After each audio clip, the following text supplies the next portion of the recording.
Morning everyone. তো সকাল সকাল উঠে মেয়েকে রেডি করাচ্ছি। আর সত্যি কথা বলতে আমি ভীষণ লাকি যে প্রত্যেকটা বাচ্চা যেমন ঘুম থেকে উঠে কাঁদে না, আমি সত্যি ভীষণ লাকি যে এখন বাজে 4:30 ভোর। আর ওকে জাস্ট দুবার ডেকেছি যে মাম্মাম ওঠো, ঘুরতে যাব। চোখটা খুলে খুব সুন্দর একটা স্মাইল দিল, বাট ওর চোখটা দেখে আমি বুঝতেই পারছিলাম যে ওর এখনও পর্যন্ত ঘুম হয়নি। ওর প্রচণ্ড পরিমাণে ঘুম পাচ্ছে, চোখটা লাল লাল হয়ে আছে, বাট তাও ও একটুও কান্নাকাটি করলো না। এদিক থেকে সত্যি আমি ভীষণ লাকি যে এই বুঝদার বাচ্চাটাকে ভগবান আমার কাছে পাঠিয়েছে। তো যাই হোক, ওকে রেডি করে আমিও রেডি শেডি হয়ে চলে গেছিলাম। আর বড় আগের দিনই চলে এসেছিলো। এবার বলি কোথায় গেছি, কাকিমাদের পাড়াতে আছে কালী পুজো। এখানে কালী পুজো ভীষণ বড় করে হয়, তাই কাকিমার বাড়িতেই গেছিলাম। মা বাপি আর বড় ভাই আগের দিন গেছিলো, বাট আমি গেছিলাম যে পরের দিন। তো আজকেই এসছি, আজকেই ফিরে যাব।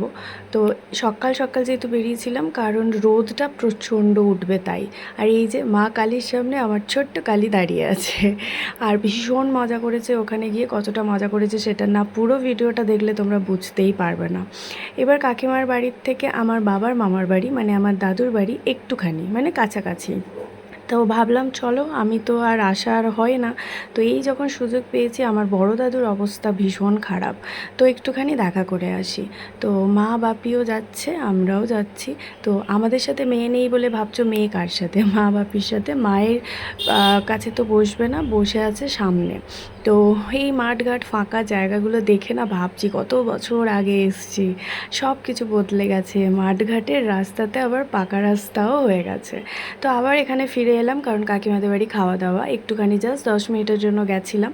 আর এই যে দেখছো বরফ চাচা, এইটা না ছোটোবেলাকার স্মৃতি মনে করিয়ে দিল। কারণ দাদুর বাড়িতে গেলেই এই স্পেশাল জিনিসটা আমার চাই।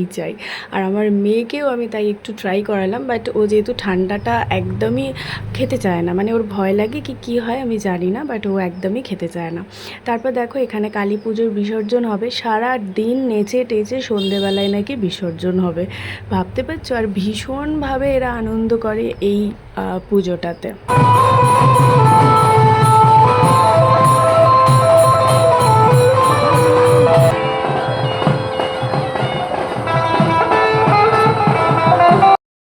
এই যে সব সিঁদুর খেলাও শুরু হয়ে গেছে বলতে কি, এদের তো সারা দিন ধরে সিঁদুর খেলা হচ্ছে। কারণ একদিনের রাত্রেবেলা কালী পুজো, সকালবেলাতে বিসর্জন হয়ে যাওয়ার কথা, বাট ব্রাহ্মণ সুতো কেটে দিয়ে বাড়ি চলে গেছে। এরা সারা দিন মজা করবে, সন্ধ্যাবেলা বিসর্জন করবে সূর্য অস্ত যাওয়ার আগে। চলো টাটা, দেখাচ্ছে না দিন লাগে।